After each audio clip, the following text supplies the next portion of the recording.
বাংলাদেশের জন্য, বাংলাদেশের মানুষের গণতন্ত্রের জন্য, মুক্তিকামী মানুষের জন্য, মানুষের সকল অধিকার ফিরে দেওয়ার জন্য জিয়া পরিবার সবসময় সম্মুখে ছিল, সোচ্চার ভূমিকা পালন করেছে। ছাত্র দল বাংলাদেশের মানুষের ভোটের অধিকার যাতে প্রতিষ্ঠাতা পায় এবং ভোট দিতে কেউ চুরি করতে না পারে, ভোটের পাহারাদার হিসেবে ছাত্রদল সারা বাংলাদেশে থাকবে, আমরা সেই প্রত্যয় ব্যক্ত করছি।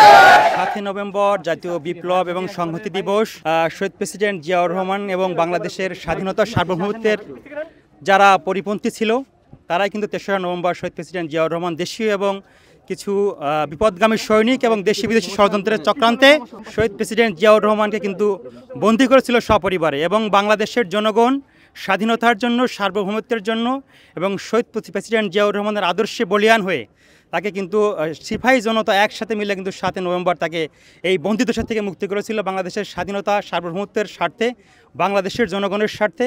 এবং শহীদ প্রেসিডেন্ট জিয়াউর রহমান সবসময় এদেশের স্বাধীনতার পক্ষে সপক্ষে ছিলেন এবং সবসময় বাংলাদেশের মানুষের কথা চিন্তা করতেন।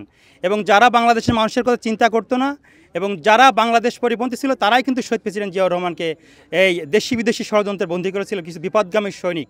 বাংলাদেশের জনগণ একসাথে হয়ে কিন্তু শহীদ প্রেসিডেন্ট জিয়াউর রহমান সিপাহী জনতা, ওই দিন স্লোগান হয়েছিল কিন্তু সারা বাংলাদেশ, সিপাহী জনতা ভাই ভাই বলে শহীদ প্রেসিডেন্ট জিয়াউর রহমানকে বন্দিদশা থেকে মুক্তি করেছিলেন। এবং সবসময় জিয়া পরিবার এদেশের জনগণের জন্য, বাংলাদেশের জন্য, বাংলাদেশের মানুষের গণতন্ত্রের জন্য, মুক্তিকামী মানুষের জন্য, মানুষের সকল অধিকার ফিরে দেওয়ার জন্য জিয়া পরিবার সবসময় সম্মুখে ছিল, সোচ্চার ভূমিকা পালন করেছে।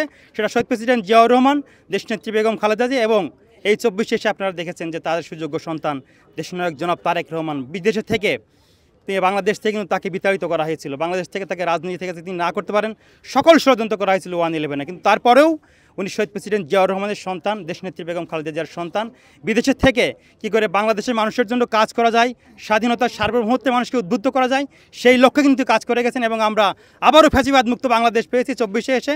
এবং তারই নেতৃত্বে আগামী দিনে সাম্য এবং মানবিক বাংলাদেশ বিনির্মাণ করার জন্য সকল মত এবং পথের লোকজনকে নিয়েই, যারা বাংলাদেশের পক্ষে আছে, বাংলাদেশের সপক্ষে আছে, স্বাধীনতার সপক্ষে আছে, আমরা তাদেরকে নিয়ে আগামী দিনে সাম্য এবং মানবিক বাংলাদেশ বিনির্মাণ করতে চাই। এবং সেই বাংলাদেশ হবে গণতান্ত্রিক বাংলাদেশ, সেই বাংলাদেশ হবে দুর্নীতিমুক্ত বাংলাদেশ, সেই বাংলাদেশ হবে মানুষের কথা মুক্ত হয়ে বলার বাংলাদেশ, এবং যে বাংলাদেশে কোনো বৈষম্য থাকবে না, কোনো ভেদাভেদ থাকবে না, বাংলাদেশের মানুষ সকল নাগরিক সুবিধা ভোগ করবে। এবং বাংলাদেশের মানুষের জন্য বিএনপি, ছাত্রদল, যুবদল, বিএনপি এবং বিএনপির যত অঙ্গ সংগঠন আছে, ভারপ্রাপ্ত জনাব তারেক রহমান, বিএনপি ভারপ্রাপ্ত চেয়ারম্যান জনাব তারেক রহমানের নেতৃত্বে একসাথে আমরা একতাবদ্ধ কাজ করতে দেবো, সেই প্রত্যয় ব্যক্ত করছে আজকে শহীদ প্রেসিডেন্ট জিয়াউর রহমানের মাজার থেকে।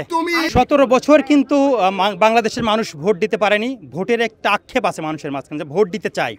আমরা মানুষের সেই আক্ষেপের আমরা মানুষকে বুঝেই আমরা চাই যে বাংলাদেশে যত দ্রুত সম্ভব একটি ভোট হওয়া উচিত। এবং বিগত দিনে আমরা দেখেছি একটি দলের ছাত্র সংগঠনগুলো কী করে ভোট ডাকাতি করছে।